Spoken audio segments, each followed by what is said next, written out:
Chapter 8 of The Rat Race by J. Franklin. And so, Arthurjean, I concluded, my guess is that for some crazy reason it's up to me to take up where Winnie left off and try to do a good job with the hand he's dealt himself. She remained silent, hunched on the floor beside me, with her maroon pajamas straining visibly and a pile of cigarette butts in the ashtray at her side. "Give me a break," I pleaded.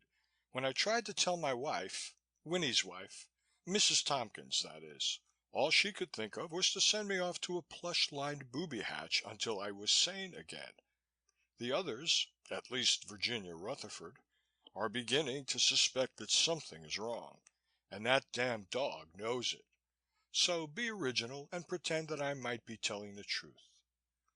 She didn't answer. Instead, she stood up, stretched, strolled over to the kitchenette and mixed us both 2 good stiff drinks. "Mud in your eye," she said. "Glad to see you on board." "I don't see why not," she observed conversationally. "I don't pretend to be smart, and I know that the other girls in the office think I'm nothing but a tramp because I don't pretend I don't like men.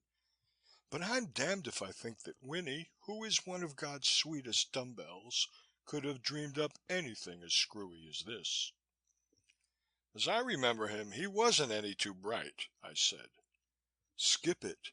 He wasn't dumb in business. He picked up a couple of $1,000,000 and gave them a good home in his safe deposit box. He wasn't so hot on music and books and art, except for his damn ducks, but he was a lot of fun. He liked a good time, and he liked a girl to have a good time. He should have been born in one of those Latin countries where the women do all the work and the men play guitars, drink, and make love." I drew a deep breath. I had won my first convert. I knew what Paul of Tarsus felt when he met up with Timothy. I thought of Mohammed and Fatima, Karl Marx and Bakunin, Hitler and Hess. Crazy though the whole world would consider me, here was one human being who could listen to my story without phoning for an ambulance. "Tell me about this Frank Jacklin," Arthurjean remarked. "I don't get all the angles about him and this Dorothy. Seems to me you, Winnie that is, told me he was the guy she'd had a sort of crush on at school. Winnie was still sort of sore about it 20 years later." "It's hard for me to be fair," I admitted. "Jacklin was a big shot at school and may have had a swelled head. Winnie wasn't so hot then. Nice, but with too much money. Jacklin's people were poor, by comparison, that is. He got through Yale, slid out into the newspaper game, held his job, married a girl, had a bust up with his wife and joined the Navy as a reserve officer after she walked out on him.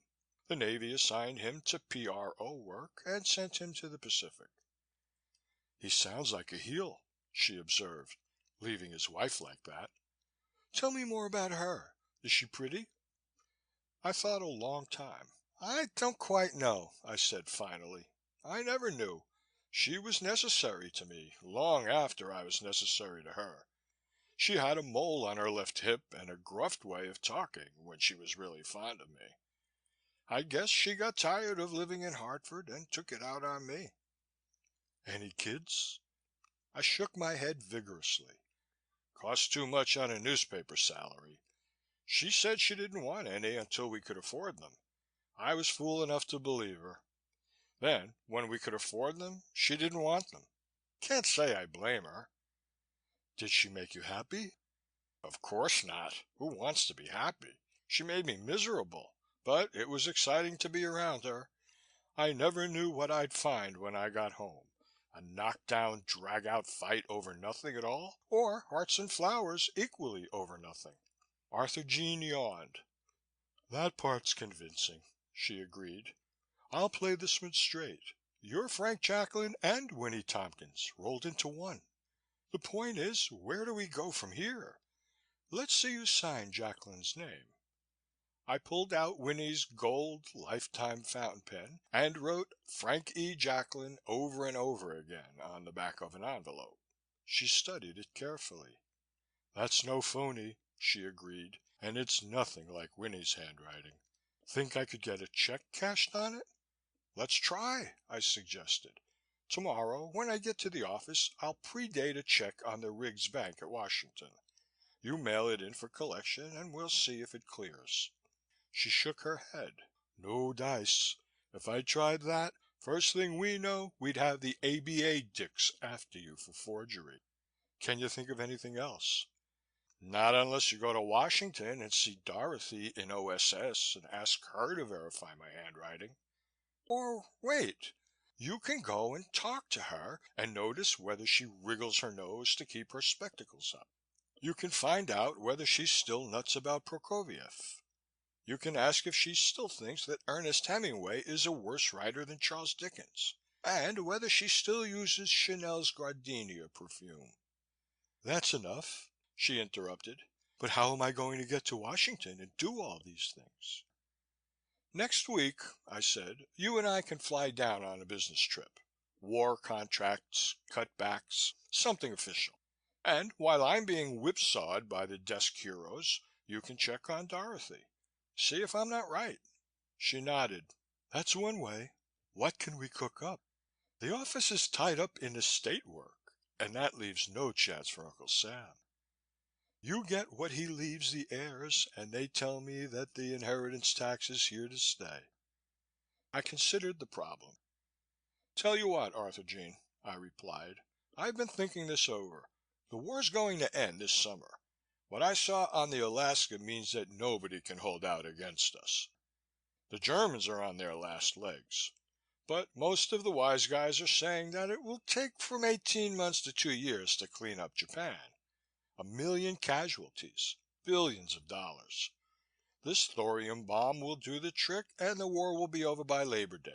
There's a chance for Winnie Tompkins to make another 2 or 3 millions. She laughed sardonically. How? There's uranium stocks, I suggested. All sewed up by the insiders. Last year you, or Winnie, got a query on uranium and found that there wasn't any to be had. There's wheat and sugar, I argued. The world's going to be hungry. There's a famine coming, sure as hell. Buy futures and we'll be set. Sure, she agreed, if you want to buy black and can get funds into Cuba or the Argentine. But there are inter-allied pools operating in sugar and wheat, and you can't break into the game without connections at Washington. How about peace babies? I demanded. We can sell our war bonds and invest in something solid for post-war reconstruction. Say General Motors or U.S. Steel. Arthurjean crossed the room and rumpled my head affectionately. Baby, she observed, it's damn lucky for you and Winnie's dough I know my way around the street. Lay off heavy industrials until the labor business gets straightened out. It's all set for a big strike wave when the shooting stops, and a lot of investors are going to be burned. You can sell short, of course, but you'll have to wait for that. If you must go in for gambling, try the racetrack or the slot machines. Uncle Sam has it fixed so that the only way you can make money out of the peace is to be a Swiss or a Swede. But that doesn't make sense, I objected. In any place and at any time, advanced knowledge on what is going to happen is worth a fortune. How about selling some of the war industries short? She shook her head. You wait till you've been to Washington. Some of the smart guys down there may know the answers. Perhaps it will be real estate if they can only get rid of rent control. Probably it will be surplus war stocks, but that's going to be a political racket. Anyhow, the tax collector will be waiting for you, so why worry? Speaking of cashing checks, I reminded her, how in hell am I going to get some dough? How does Winnie sign himself at the City Farmers, anyhow? She laughed. He has 3 or 4 separate accounts. The one he uses for purely personal hell-raising is just signed W.S. Tompkins. Let's see you try to write that. Remember, he loops all his letters and draws a little circle instead of the dot over the I. I tried that a few times until she shook her head. There isn't a bank clerk in New York who wouldn't stop a check with that on it. Let's see, he signed his name to something around here. See if you can't copy it." She fumbled under a pile of magazines and finally came up with a copy of The Story of Philosophy by Will Durant. "Winnie thought this would be good for me," she explained. "Here it is. For Miss Arthurjean Briggs, with the compliments of W.S. Tompkins." He was like that, sort of formal. It gave him a kick. He bought that for me second hand after we'd been drinking Atlantic City dry at an investment bankers convention. Try it. I tried the signature again, but the effort was even worse than my freehand efforts. This time it looked like what it was, a clumsy forgery. "Hell!" I exclaimed. "I've simply got to do better than that. How about my tracing it?" "You'd be surprised," she told me, "how easy it is to spot a signature that's been traced. It's something about the flow of the ink and the angle of the pen. No two signatures are exactly alike, and that's why a tracing gives itself away. They got machines which spot it." "Well, how am I supposed to get some dough?" I demanded. "I can't draw on Jacklin's Washington account, and the chances are there isn't much there anyhow. And if I try to draw on Tompkins' account, I'll find myself in the hoosgow." She got up and mixed us another pair of drinks. "I got it," she announced. "It won't be too nice for you, but it's better than starving." "You mean you'll lend me some?" "Hell, baby, I got no money, 25 or 30 in the account, and a few hundreds in war bonds. No, this is better. Just hold out your hand and shut your eyes." It sounded like jewels. I leaned back in the chair, closed my eyes, and extended my right hand in front of me, palm upward. I heard her pad into the bathroom. When she came back, her voice sounded strained as she whispered, "This is it, baby. Keep those eyes shut." There was a smooth tingling sensation across the tips of my fingers. Then my right hand was suddenly warm and wet. I opened my eyes to see Arthurjean holding a stained safety razor blade in her hand and staring at me white-faced as the blood trickled from my fingertips. "Winnie," she faltered and slumped down in the divan. I hastily grabbed the handkerchief from my breast pocket and wrapped it around my throbbing fingers. "Ouch! Damn you!" I exclaimed. "I'm sorry, baby," she whispered. "I didn't want to hurt you. It seemed the only way." "You damn fool!" I almost shouted at her. "Do you realize you flopped with that blade in your hand and might have cut an artery?" "No, did I?" She scrambled up hastily and looked around. "Gee, I feel lousy. Does it hurt much?" "Not yet. What's the big idea?" "Now you sound like Winnie," she replied. "He never got ideas easy. Listen, you big slob. If you've cut your fingers, you gotta have a bandage. And if you got a bandage on your right hand, your signature's going to be screwy. All you need do is fumble it, and I or one of the girls will witness it, and the bank will clear it, and you'll get the dough." I thought that one over. "You've got something in your head besides those big blue eyes," I admitted. "Now, if you only have some iodine and bandages, we'll see if I can stave off lockjaw." She giggled. "Lockjaw's the last thing you'll get," she said. "There ought to be something in the medicine cabinet. Gee," she added, "I suppose I'll have to get you undressed and dress you in the morning just like a baby. Ain't that something?" "How about some food?" I demanded. "You said something about a steak back at the office, and all you've given me is scotch and razor blades.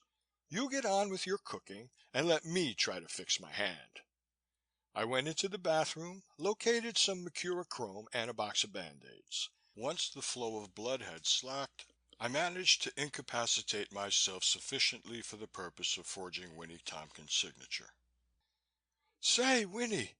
Arthurjean suddenly appeared at the bathroom door, with an aroma of steak behind her. "I've just figured out something. If you aren't Winnie, but a ringer from the Aleutians, it's not decent for you to see me in my pajamas. We're strangers." "Oh, keep 'em on until after dinner," I said. "I won't stand on ceremony. I'm hungry."